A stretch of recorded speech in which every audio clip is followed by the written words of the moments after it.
आज हम लोग कोशिका यानी सेल के बारे में जानेंगे।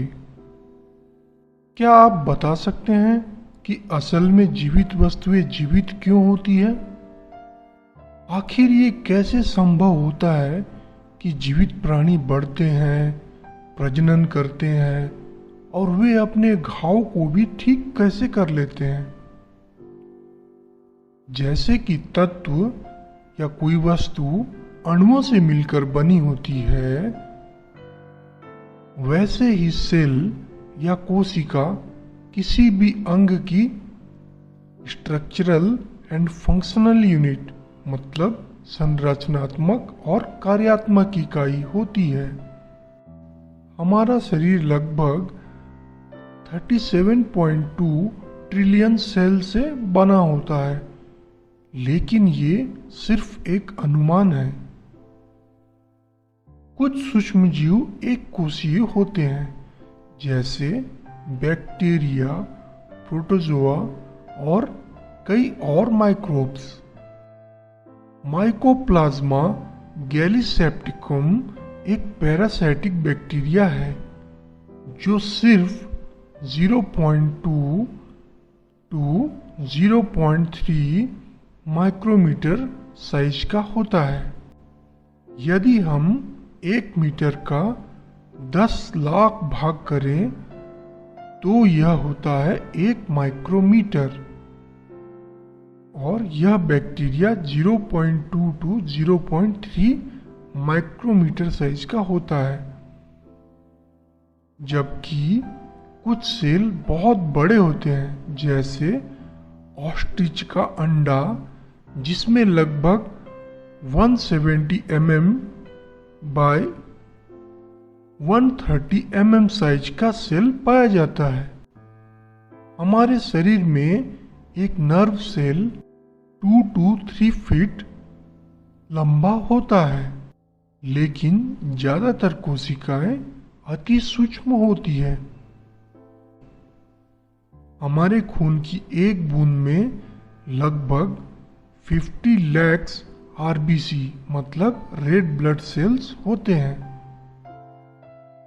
ये सिर्फ खून की एक बूंद में पाई जाती है।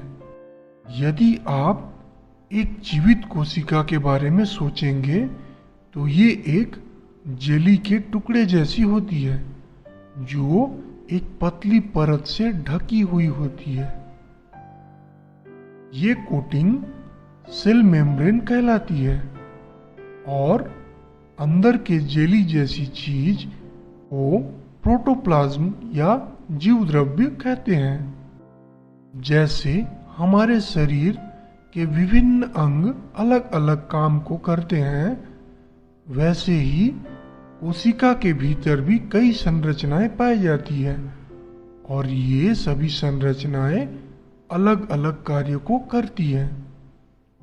जैसे माइटोकॉन्ड्रिया जो सेल का पावर प्लांट होता है, उसे एनर्जी देता है। लाइसोसोम ये एंजाइम के मदद से वेस्ट पदार्थों को तोड़ता है। सेंट्रियोल ये जीवों में सेल डिवीजन या कोशिका विभाजन में मदद करता है। राइबोसोम ये प्रोटीन बनाने में मदद करता है। कोशिका में इनके साथ और भी कई संरचनाएं पाई जाती हैं। सभी कोशिकाओं के केंद्र में एक गोलाकृति पाई जाती है। इसे न्यूक्लियस या केंद्रक कहते हैं। यह कोशिका के सभी कार्यों को नियंत्रित करता है। और हाँ, क्रोमोसोम भी यहीं पाया जाता है। इसी क्रोमोसोम्स में जीन्स होते हैं। ये जीन्स बहुत ही महत्वपूर्ण होते हैं। इनमें डीएनए होता है।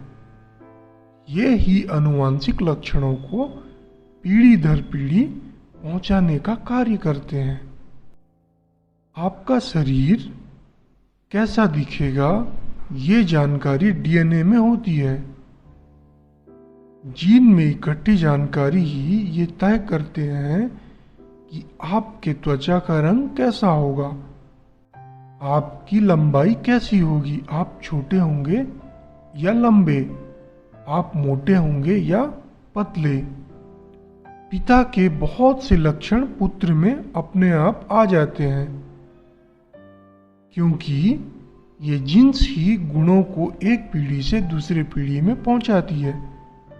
तो आज के लिए बस इतना ही।